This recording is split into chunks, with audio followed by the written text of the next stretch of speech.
Tá baixo? Gente, vamos fazer silêncio para a gente poder ouvir. Enfim, a capacidade de lotação do auditório, que bom, né? Que a gente vai com a casa cheia. Vai sempre muito bom recebê-los. E, não, eu estou ouvindo, tem que aumentar mais o volume do microfone. Como é que tá aí fora para o pessoal que vai acompanhar a palestra lá de fora? Tá conseguindo ouvir? Dá para aumentar um pouquinho, né? Tem que fazer de tudo também para não mandar microfonia, tá, gente? Porque quando fica muito alto o microfone... Deixa eu ver o outro microfone como é que tá.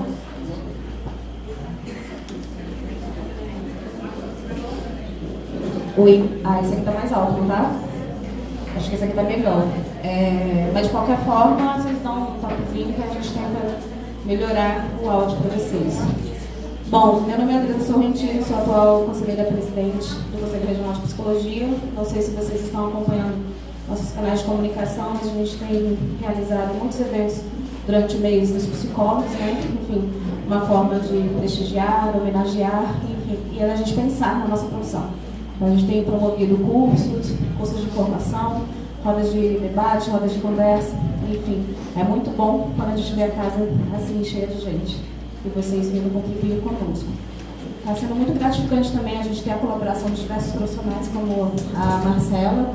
Vocês podem ver o currículo dela aqui. Então, a gente vai tratar hoje de uma temática que está aí muito presente no nosso cotidiano, infelizmente, né, as questões suicidas. No final de semana, inclusive hoje, eu tive conhecimento de pessoas não só que cometeram suicídio, como também cometeram tentativas, né? Enfim, o cenário realmente está bastante preocupante. O Conselho tem atuado de forma também muito presente na tentativa de minimizar e trabalhar de forma preventiva essa questão. E eu tenho certeza que o debate hoje, a palestra, vai ser muito importante para vocês. Eu, infelizmente, não vou poder acompanhar, e nenhum dos conselheiros vai poder acompanhar hoje a atividade o tempo todo, mas no finalzinho a gente deve vir. Porque a gente também está em reunião plenária, né? Então as coisas não param. Daqui a pouco a gente precisa deliberar a respeito de algumas pautas também que são importantes para a nossa categoria. Então é mais isso.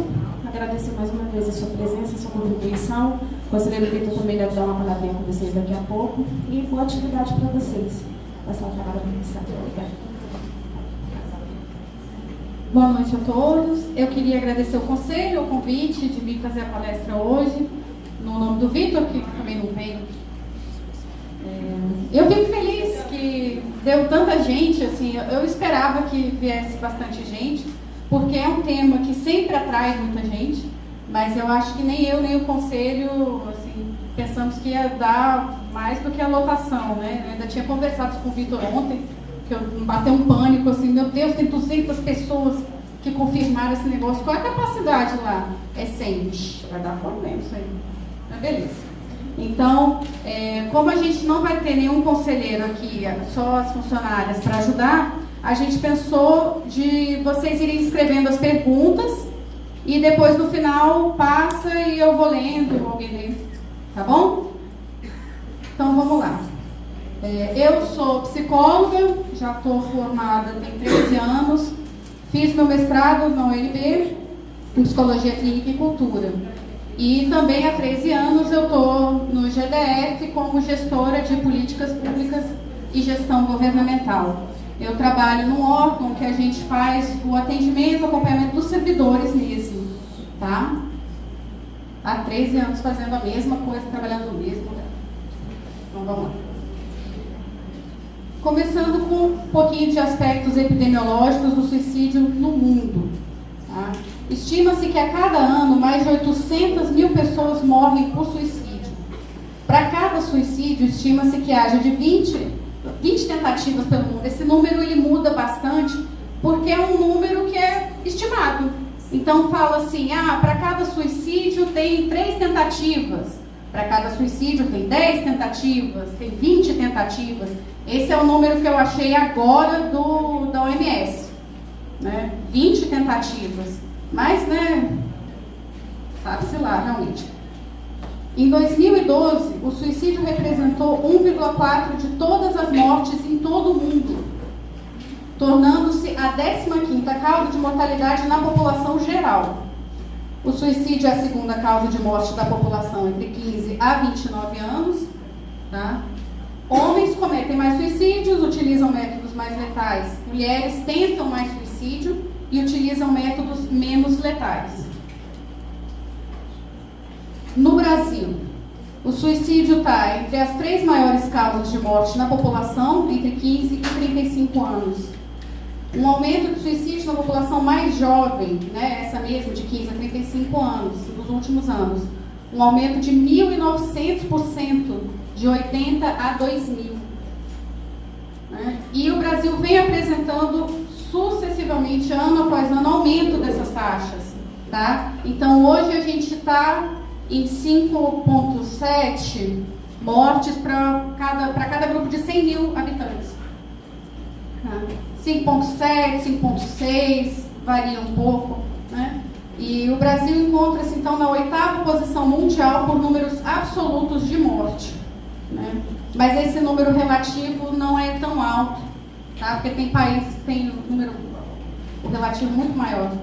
Entre 2011 a 2015, 65% das tentativas foram realizadas por mulheres e 80% do total foram realizadas na residência da pessoa. Né? Das tentativas. O número de suicídios não tem esse dado onde as pessoas falam, ah, sim, tem sim, Marcelo. A própria casa é o local predominante de suicídio, seguido por hospitais. Porque a pessoa já está internada, né? Inclusive eu conheço um caso assim. A pessoa tentou em casa, não morreu, foi para o hospital e conseguiu morrer.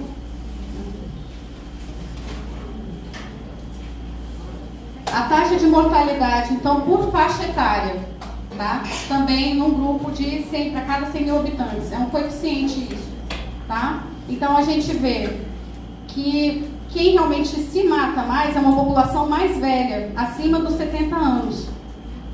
Né?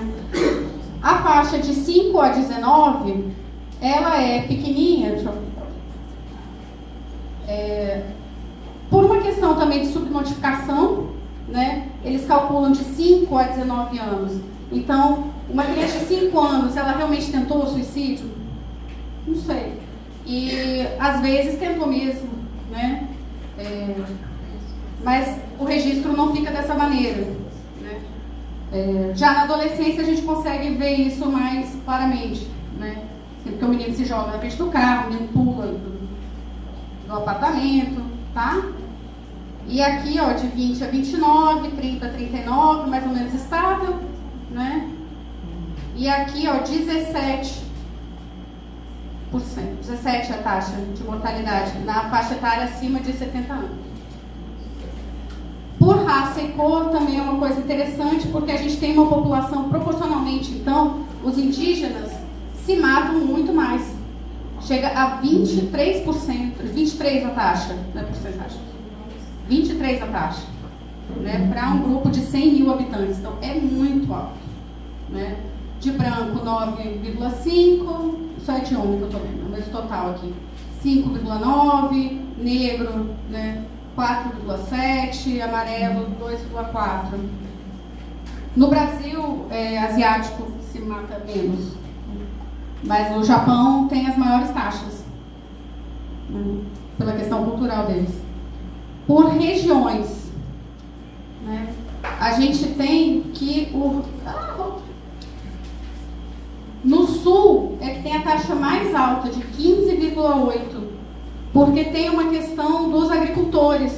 Agricultores se matam muito, né? Por pesticidas, né? Enforcamento também. E o centro-oeste tem também essa taxa elevada, justamente em função dos indígenas. Né, do Mato Grosso do Sul, Mato Grosso, que tem essa taxa muito alta. Então, o centro-oeste acaba sendo elevado por conta disso. Brasília mesmo está dentro, mais ou menos, da faixa nacional, acho que um pouquinho mais, com 6%, 6% para 100 mil.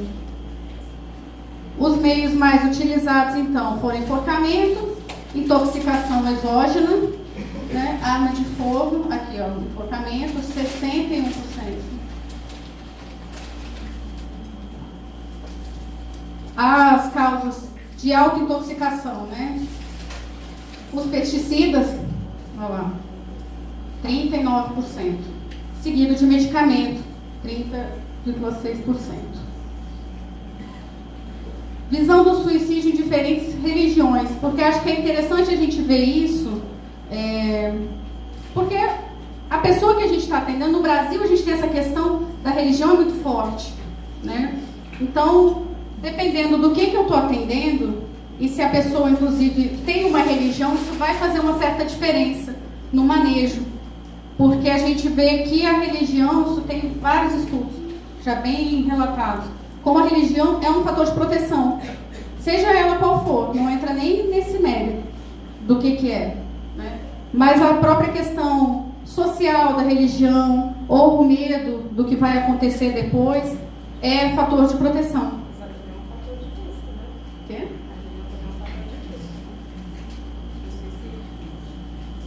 Não é o que diz a literatura. Porque, por exemplo, se eu sou homossexual e eu sou de uma igreja evangélica, por exemplo, já vai ser um fator de risco também. Aí tem a questão do homossexualismo, que aumenta o fator de risco. Mas a religião, de modo geral, é um fator de proteção. Então, o judaísmo. O Talmud, que é a coletânea de vários livros, né, condena o suicídio e impede rituais fúnebres para o falecido. Mas consideram-se exceções, como doença mental, tortura, honra e castidade. Para o catolicismo é muito parecido, inclusive, está no slide seguinte, condena o suicídio, veda conceder exéquias eclesiásticas aos pecadores manifestos, como é o caso dos suicidas, a não ser que antes da morte tivessem dado algum sinal de arrependimento, ou doença mental. Tá? Então, se realmente for comprovado que a pessoa tinha uma doença mental, o padre faz lá os ritos.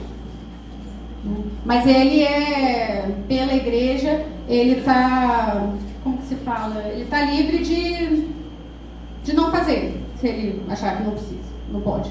Né? Protestantismo, né? Então, os luteranos, presbiterianos, metodista, batista, episcopal, eles têm muita questão do livre-arbítrio. E não tem tanto essa coisa de Deus está vendo, Deus é dono da sua vida. Então, tem um elevado número de suicídios. Né? O islamismo, né? O Alcorão condena o suicídio. Né? Países islâmicos, de modo geral, têm taxas muito baixas. Aí eu já não sei se é por uma questão realmente da religião ou pela subnotificação. Tá? E tem, né, o Hamas, que é um tipo de suicídio em função de coragem, bravura, tem uma causa, né? A pessoa vai lá, se explode em função de alguma coisa, aí isso aí está permitido. Do hinduísmo, né? Tem a ideia do karma, então você tem uma coisa para você viver nessa vida, você termina essa vida, você vai levar essa coisa lá e piorada, tá? Então o sofrimento ainda fica maior no outro mundo. Se você tinha que sofrer aqui, você vai para lá e você vai sofrer mais, porque você não cumpriu o que você tinha que sofrer aqui. Né? Para os indianos, tinha essa questão da sati, que a esposa se joga na pira funerária do marido. Né? E o salekana, que é, assim, acho que é mais, talvez a gente tenha mais ideia, né? Que é o suicídio por inanição. Então você tem uma causa, né? Não vou fazer greve de fome e morre. É uma forma de suicídio também. Budismo e shintoísmo, mais da cultura japonesa, né? Então tem uma questão da honra, por isso também que o Japão tem altos índices, inclusive de uma população mais jovem, de estudantes, por conta disso. Então o menino não consegue aquele objetivo, mas ele, enfim, ele tem que honrar aquilo que os pais pagaram, os pais deram condições para ele, como que o menino não atingiu aquele objetivo. Então eles têm um índice muito alto. Né? E os tipos de suicídio mais feudais, seppuku, harakiri, os kamikazes da Segunda Guerra, tá? Mas isso tudo é aceito. Né? Junshi é o acompanhamento, a esposa e os servos se matam também, vão lá ser enterrados junto do senhor feudal. Isso também já não existe mais. Os evangélicos pentecostais condenam o suicídio. Então tem rituais para cura física, para cura emocional, para resolução de problemas afetivos. O espiritismo kardecista, né, é a pior coisa que você pode fazer é se suicidar, porque você vai para um lugar muito, muito pior. Né? E não sai de lá. Sai sim? Então sai. O candomblé e umbanda não tem uma posição muito formal, porque tem também a questão do livre-arbítrio. O catolicismo já falei. Mas quem é esse indivíduo? Então a gente viu números, né? Mas essa pessoa, a gente tem que falar de comportamentos suicidas, porque tem uma gama de coisas que acontecem. Então, um comportamento suicida é um ato pelo qual o indivíduo causa lesão a si mesmo, independente do grau de intenção letal e do verdadeiro motivo desse ato. Se a pessoa realmente queria se matar, né? Às vezes não, mas por um acidente se matou, né? Então a gente tem a ideação suicida, que são ideias, pensamentos, o desejo de estar morto, tá? Então uma coisa bem tranquila, a pessoa só está pensando. Tem uma tentativa de suicídio, é uma ação potencialmente fatal, sem êxito, tá? Não tem nem aqui a questão da intenção, se a pessoa queria realmente, não queria, não importa. E o suicídio, um comportamento auto-infringido que resultou em morte. Partindo de uma abordagem sistêmica, tá? O comportamento suicida ele pode ser entendido como uma comunicação de que algo no sistema apresenta-se disfuncional. Um sinal de que as relações entre os membros não estão ocorrendo de forma saudável e funcional. Então a gente pode entender isso tanto numa família, como numa comunidade, como no trabalho, né? Assim, se a gente pensar uma pessoa que se mata no ambiente de trabalho, isso tem um significado, tem um peso, né? O que essa pessoa queria dizer? Então, eu como sistêmica, entendo que aquele sistema não está bom e aquela pessoa é um sintoma, fruto daquele sistema, tá? As diferenças entre as pessoas que tentam, os tentadores e os suicidas. Tentadores têm uma facilidade de contato humano, tá? Até porque muitas vezes o ato é realizado de forma impulsiva, tá? A gente vai ver um pouquinho sobre isso mais na frente. Os suicidas já costumam ter um retraimento social maior. E o ato, normalmente, ele é ruminado e planejado. A pessoa fica pensando muito tempo no como que vai ser feito isso, tá? E às vezes encontra ali o momento e comete, tá? Na tentativa de suicídio isso não é tão comum. Nas tentativas, né, tem o uso de métodos menos letais, então normalmente ingestão de medicamento, outros tipos de envenenamento, e suicidas costumam usar métodos mais letais, né? Enforcamento, uso de arma de fogo, atear-se fogo, precipitação de lugar elevado. Tentadores costumam ser, a maioria mulheres, suicidas, maioria homens, né? Tentadores mais jovens, né, a população entre 20 e 39, e suicidas são mais velhos, né, acima de 70 anos, como já estava nos slides anteriores. Os diagnósticos mais frequentes de depressão, transtorno de personalidade, né, antissocial, borderline, dependência química, tá? Esquizofrenia, transtorno mental orgânico. Características psicológicas associadas aos comportamentos suicidas, né?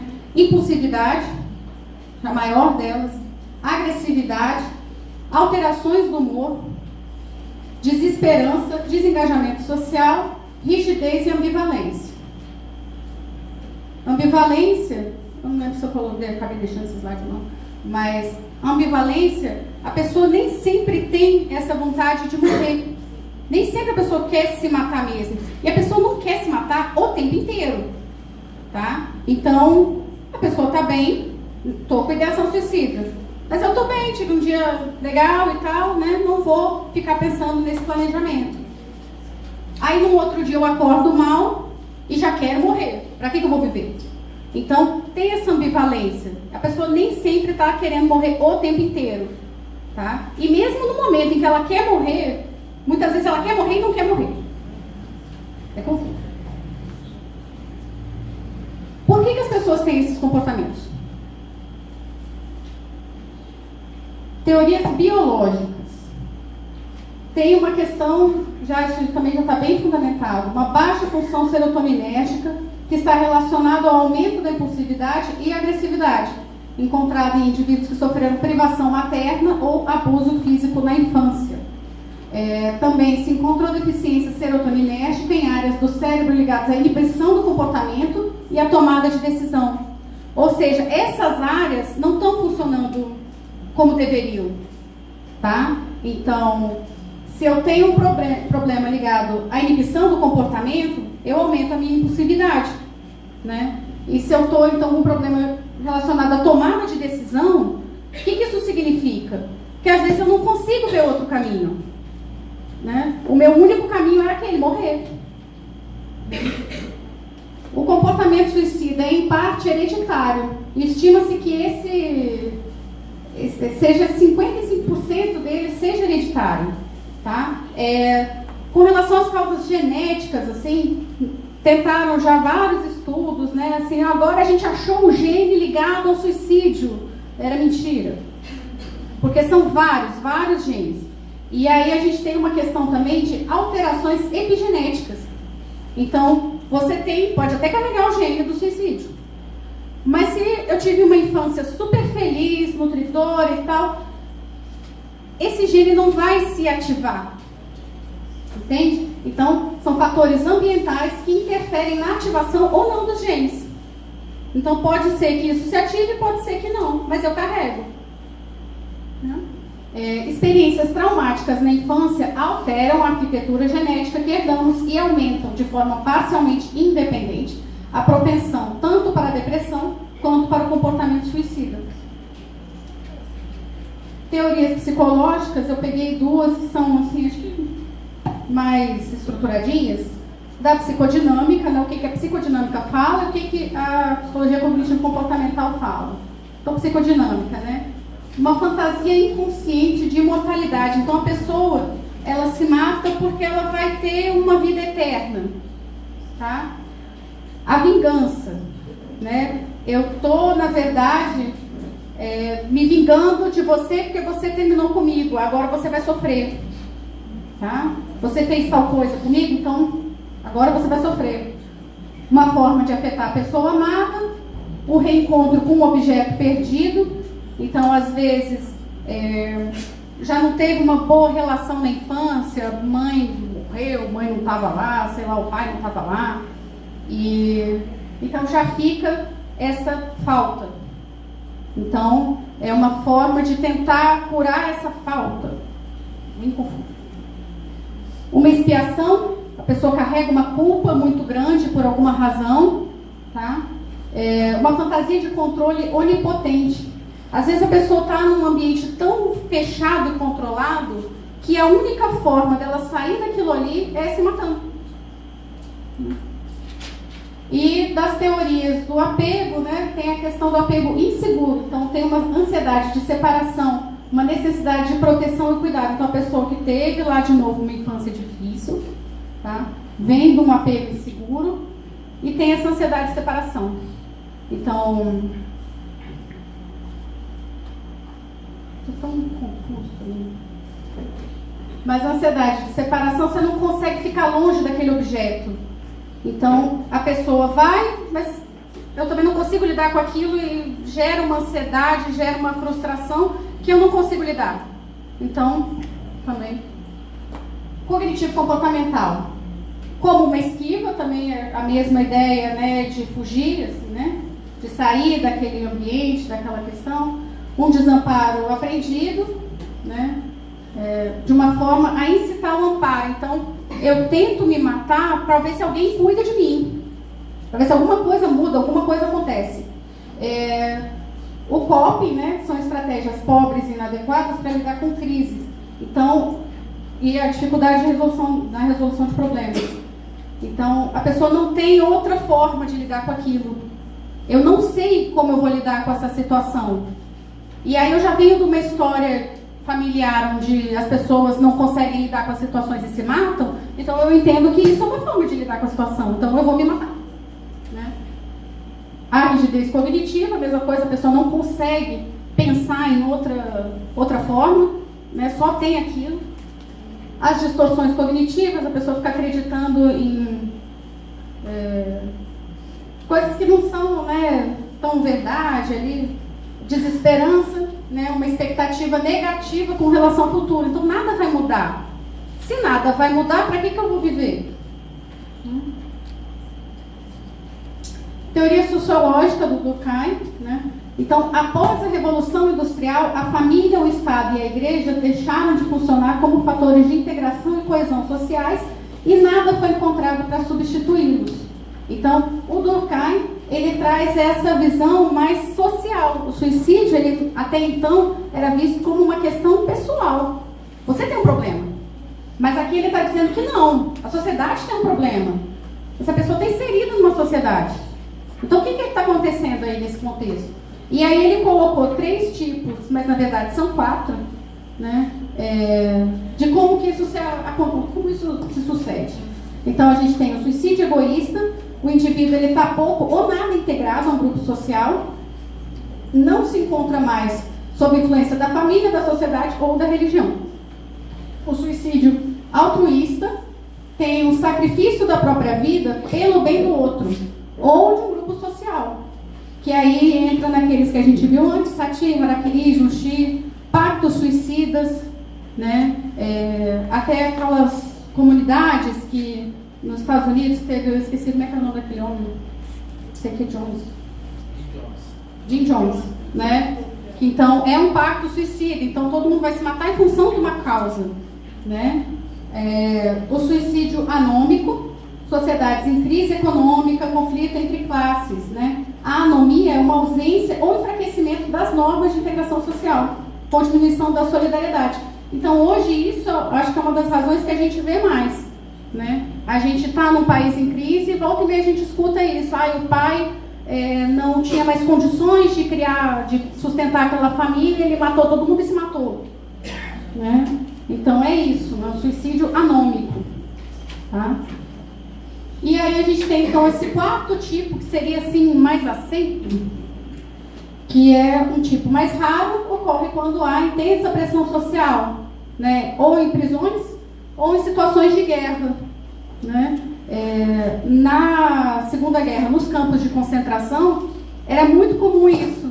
Assim, a pessoa desistia, e aí quando ele desistia, já tinha até um ritual que eles faziam lá, pegavam determinadas coisas, deixavam algumas coisas para trás, e iam para um ponto lá do campo de concentração e se mataram, porque os alemães também não deixavam se matar, porque iam perder força, né? Então tinha que ser uma coisa bem escondida, tá?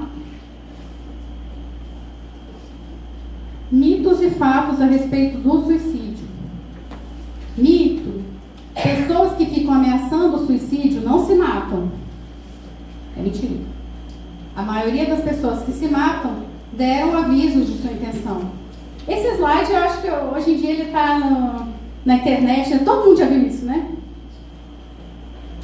10, 12 anos atrás, quando eu falava, ninguém conhecia. Quem quer se matar, se mata mesmo.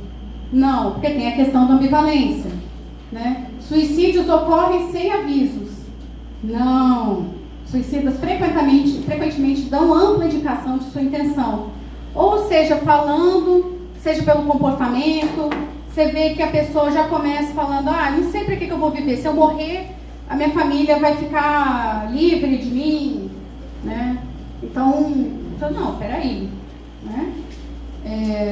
A melhora após a crise significa que o risco de suicídio acabou. Isso é complicado, principalmente em quadro depressivo, né? Acho que a maioria que é estudante, então já deve ter escutado isso também, que tem a melhora, né? Então a pessoa começa com a medicação, está lá melhorando e tal, e é o momento onde a pessoa tem energia para se matar. Porque na crise mesmo, às vezes a pessoa não tem, quando está muito agudo, não tem força, não tem energia para fazer nada. Então começa a medicação, não, agora tá massa, agora eu consigo, aí se mata. Então muitos suicídios ocorrem num período de melhora, quando a pessoa tem a energia e a vontade de transformar pensamentos desesperados em ação autodestrutiva. Nem todos os suicídios podem ser prevenidos, é verdade, né? Mas a maioria pode, tá? Uma vez suicida, sempre suicida. Pensamentos suicidas podem retornar, mas eles não são permanentes. Em algumas pessoas eles podem nunca mais retornar. Então, a maioria das pessoas já teve esse pensamento, tá? De, se eu me matar, resolvo aqui algum problema, né? Eu podia morrer logo. Mas isso pode ser, na maioria das pessoas, isso é só um pensamento, né? Ninguém vai colocar isso em prática, nem vai avançar mais nesse pensamento, tá? E é uma coisa, esse quinto, eu acho que é uma coisa que para profissional é muito importante. Porque a gente vem assim dizendo, né, não, tem que prevenir, tem que prevenir, tem que prevenir, e como se fosse uma coisa louca, né? E não é, tem gente que vai morrer. E às vezes você está fazendo de tudo por um paciente, por um cliente, né? E ele vai lá e se mata. Porque a gente não tem controle das pessoas, né? Você não tem como trancar a pessoa no seu armário da sua casa, tá? Então a pessoa saiu do seu consultório, ela vai fazer o que ela quiser da vida dela, incluindo se matar. Então a gente tem que seguir certos protocolos, que eu vou falar um pouco mais na frente, mas também tem que ficar um pouco mais tranquilo com relação a isso, de ter feito o que podia, tá? E ainda assim a pessoa se matou, acontece. O problema é não fazer o que podia, né? É se desesperar, não precisa. Crenças errôneas em relação ao suicídio, né? Se eu perguntar sobre o suicídio, poderia induzir o paciente a isso. Não, não. Quem tem o pensamento, tem o pensamento. Mas se você perguntar, né, você está lá com um paciente da primeira vez, você começa a achar uma coisa meio esquisita, mas você está pensando em se matar? Você já pensou sobre isso? A pessoa fala, não. Acabou a história. Você não incutiu uma ideia, tá? Ele estava ameaçando se suicidar apenas para manipular. Quem quer se matar, se mata mesmo. Não, questão de ambivalência. O suicídio só ocorre quando há uma doença mental. Nem sempre. Nem sempre. Às vezes a pessoa está passando por uma situação, uma crise muito grave agora na vida, mas não tem um quadro, não tem uma doença mental, né? No lugar dele, eu também me mataria. Essas crenças, elas são de um estudo que tiveram que... Não é nem estudo, um trabalho mesmo, uma intervenção que tiveram que fazer no Hospital de Clínicas de São Paulo, porque a equipe de enfermagem não estava conseguindo lidar com os casos que recebiam. E aí eles falavam essas coisas. Então isso tudo são frases que eles falavam, tá? A equipe de enfermagem falava isso no grupo, tá? Então, no lugar dele eu também me mataria. A pessoa acho que falou isso pro paciente, sabe? Falou isso no grupo. Veja se da próxima vez você se mata mesmo. Eu mesma tive uma paciente muito tempo atrás que ouviu isso num hospital. A bicha tinha caído, né? Tinha pulado e viveu, né? Acho que está viva até hoje, inclusive.